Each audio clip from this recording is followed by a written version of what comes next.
In today's video, I'm going to teach you how to upload your resume to Indeed using Chrome on your iPhone. To get started, open the Chrome app on your iPhone. Make sure you're using the browser and not a different app, since the layout can look slightly different depending on where you access the site.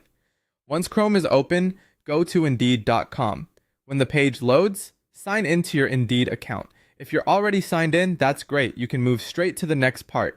If not, just enter your login details and wait for the site to finish loading your account page. After you're signed in, look toward the top right corner of the screen. Here, you may see either a menu icon or a profile icon, depending on how the mobile site is displaying on your device.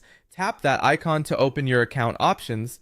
This is where Indeed keeps the main settings and profile-related tools, so if the page feels a little compact, that's completely normal on mobile. From the menu that appears, tap Profile. This will take you to the area where your account information, job seeker details, and resume settings are managed. Give the page a moment to load fully, especially if your connection is slow. It's always a good idea to make sure the page has finished refreshing before you continue, so you don't accidentally tap the wrong option.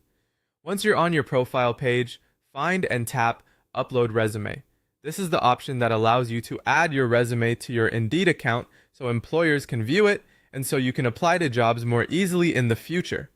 After tapping it, follow the on-screen prompts to select your resume file from your iPhone. If your file is stored in the Files app or another connected location, just browse to it and choose the correct document. Before you confirm anything, take a quick moment to make sure you're selecting the latest version of your resume. That can help avoid uploading an outdated copy by mistake. Once the upload is complete, your resume should be attached to your Indeed profile and ready to use. And that's all it takes to upload your resume to Indeed using Chrome on an iPhone.